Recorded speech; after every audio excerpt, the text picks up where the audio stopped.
Hi there, welcome back to 5 on Fridays. My name is Jacob Hiddle. I am the exercise physiologist with the City of Columbus, working on behalf of the Benefits and Wellness team.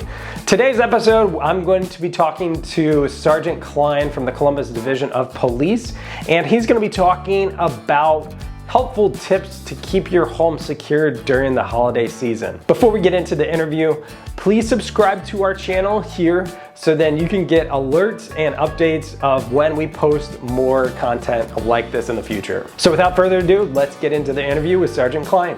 Thank you, Sergeant Klein, for talking with me today. Oh, it's my pleasure. So we are talking today about securing your home during the holidays. So Sergeant Klein, I think you know a little bit about this topic. Well, I'll start off by introducing myself as having worked with the Columbus Division Police for 32 years. Last 15 have been in the Detective Bureau, and more specifically, the last 2 in the Burglary unit. There's a lot to cover when you're talking about how to safeguard your home when you're going on vacation. And I just want to highlight those things that should be on a checklist. We all plan for our vacations, where we're going to stay, what sites we're going to see. We also need to have a checklist we're going to check off before we leave our home to make sure we come to a secure home when we return. Yeah, so Sergeant Klein, what would be one of the top few things that is on that checklist? To begin with, you want to reach out to your neighbors or friends that live close by that can keep an eye on your property. Let them know that you're going to be out of town for a certain amount of time. Ask them to hold that as confidential information so that they're not spreading it around, so it becomes common knowledge. But ask them to keep an eye on your place periodically. That may mean that if packages that were ordered end up being delivered while you're on vacation, that they can come over and take those packages off your porch so that they're not sitting there for days on end, letting people know that you're vulnerable. What other kind of things are on that list, that would be beneficial for people? Well, we have your mail that you need to contact the post office about. Ask them to put a stop on it. Again, it's like the packages. You don't want it collecting and overfilling a mailbox so that people realize that you're gone. Oftentimes, the people that might be burglarizing you may be in your own neighborhood. It may not be your adult neighbors, but it might be their children. And consider installing a home security system with cameras so that it not only shows anybody that might be coming to your front door, but also those people that once they get inside. Now, unfortunately, in this age of COVID, even when we do get video of people inside, oftentimes they're wearing masks, but that's certainly not all the time. And if all we have is a picture of somebody at your front door, that even if we get that person identified, we can't charge them unless we can prove they were inside the house itself. And that video inside, even if somebody is wearing a mask, it may show where their hands went, where we might be able to recover prints or even DNA. So it has that added benefit of having when you have video inside the home. Where would you suggest putting the cameras on the inside? Are you going to aim the cameras pointing into the point of entrance, or? I would say yes.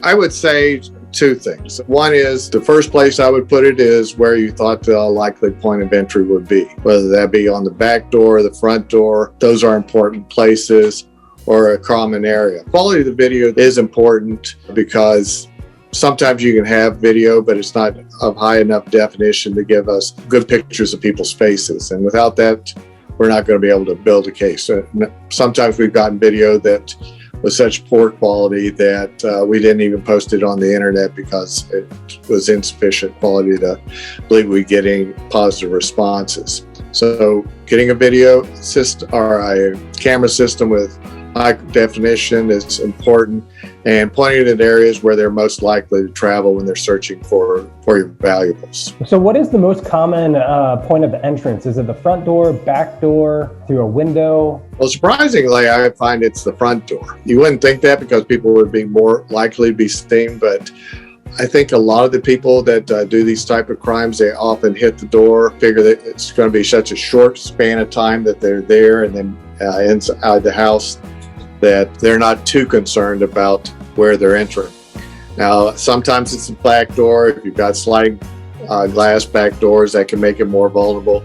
Sometimes people just take a rock or a cinder block and throw it through the glass. Other times they're using pry tools. In that regard, I'll mention a tool that we're supplied by Starfish. We give to burglarized homes when they find that they've come home, they found their place was broken into, front door was kicked in. And this is this tool right here. And it's simply an adjustable brace.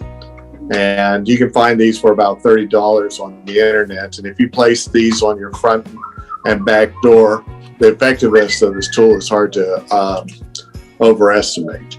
If you had a SWAT ram to try to knock down the door, this would most likely defeat it. The ram would probably have to be used to knock the door off the hinges rather than be able to go through where the door is. So for about $30, that's a terribly effective tool. And can you imagine how a sense of peace people would have, especially if they're away during the holidays, to have that brace towards their front door? That's a really good tip. My suggestion would be that you use a tool like that on your front and back door. That tool can also be used to ensure that your sliding glass door isn't pried open, because it's adjustable. You can use it for that purpose as well. And perhaps if you're fortunate enough to have an attached garage, you can use that door to come in and out of. Along those lines, so there's a vulnerability that people have with their garage doors, and it's not well known, and we don't see this too often. But one of the vulnerabilities of a garage door, even if you've got a code that you're using to get in or a power device to open and close your doors, is that suspects can push in on the top of the garage door. There's a little rope that hangs down from the chain that controls your garage door opening and closing on a power unit. If your power goes out and you need to open your door, you can pull on this device. It unlocks the door and it can be raised up. Well, there are people that know to push that in. They can use a coat hanger to hook that rope and pull on it, and automatically your door will open. A safeguard from their being able to do that is to simply tie that in a knot, so it's more difficult for them to reach. We do at our house, for example. That rope is tied up in a position where I might be able to reach it as with a ladder, but somebody trying to use a hook from the outside is not going to be able to grab it. That's a really interesting point. I actually have never really thought about that or heard about that. I think I may have mentioned about posting your information on social media. Again, it's very important that your children don't share this information. Too often we're finding teenagers are the ones that are responsible for these type of break-ins. Kids as young as 12 years old will do this, and if they're made aware that there's valuables or that you're gone, it'll leave you and your family vulnerable. I think those might be hard conversations for parents with that. They are, and but it's part of growing up too, that we need to inform young people that the world isn't always a safe place. There's an old saying, you don't lock the door because you hate the world, you lock the door because you love the people in your family. Wow, that's powerful. And I think it's also another thing where that's not going to happen to me. That's just a stat that's not going to happen. And frankly, it can happen to anyone. I've seen in this job in particular, and conversations I have had with many people, a burglary is a deeply personal offense. It's our castles where we expect to feel safe. So when it's violated, it's especially hurtful. Yeah, totally agree. Sergeant, do you have any other tips to secure your home for the holiday? I think that really covers most of the areas I wanted to cover. There's certain circumstances, depending on your location, that if you have a block watch, you might let them know. We also have, with the Division of Police, calls where people that are leaving out of town can request a cruiser governs their district is notified to drive by their house and check on it periodically. It's something that we've always done. Now, it's probably not done a whole lot because I think a lot of people don't even realize that that's available to them. Sure, yeah. Keep in mind that for somebody that is intent on getting your house, there are people that can kick. I've seen a 120-pound woman kick in a front door if she's determined enough. What we do is we try to use the tools at hand to make it difficult. Make sure that to try to let the criminal know that there are softer targets than our own. Going to that thought, if you're using video systems or security systems, have a sign in your front of your house that advertises that's what you have. This isn't to let them know that they need to mask up before they burglarize, but perhaps that there's another target that they should be going for rather than yours, because you're a hard target. They're looking for the path of least resistance, right? Absolutely. They want to take the fewest risks. We just need to make sure that we're not making it easy for them. Sure. Yeah, that definitely makes sense. I think another thing too, the holidays brings on expensive gifts in the form of 55-inch and 72-inch of varieties, and those also come with big boxes. So what can people do to maybe not tip off criminals? Well, if you're buying them and getting ready to put them underneath the tree, you can keep these things in the basement or attic so that somebody doesn't just look through the window to see what you've got underneath the Christmas tree. But even more importantly is after the gifts are opened and boxes are empty, putting them out by the dumpster lets everybody know how big that TV was. Things that can be done to avoid that are breaking down the boxes instead of leaving them whole, putting them in a dumpster if you have access to that. There are places around, if you have large cardboard boxes, you can break them down so that they're flat and put them in the dumpsters, and you're not advertising what goodies you have for the criminals out there. Sergeant Klein, do you have any other closing thoughts about this topic? You have to be proactive about these things. More or less expensive means to prepare for these type of things.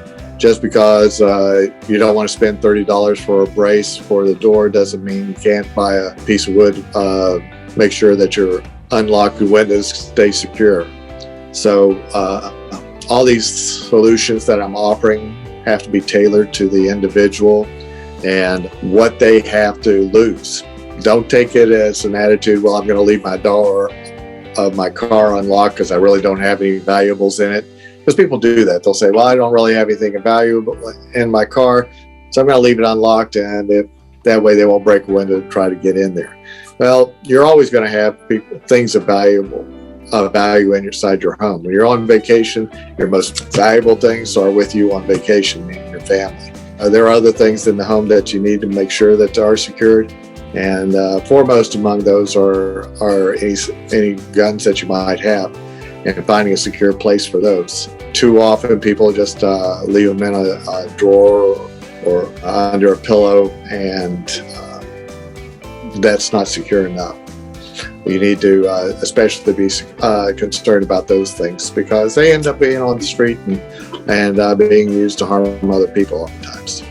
I want to point out something that you said, and when you're away from the holidays, the most important and valuable things in your life is your family. It's the most important thing to take away is, we're trying to protect the loved ones around us. That information was really great. Thank you so much, Sergeant, for spending your quality time with me today. That was really helpful. Hopefully that was helpful to everyone watching. That's my pleasure. Thank you, Sergeant Klein, for those tips and suggestions on how to secure your home during the holiday season. That's it for today's episode. Thank you so much for watching. As always, there's more information down below in the description. In the meantime, be sure to like this video and also to subscribe to our channel. And last but not least, have a healthy and safe weekend. We'll see you next week.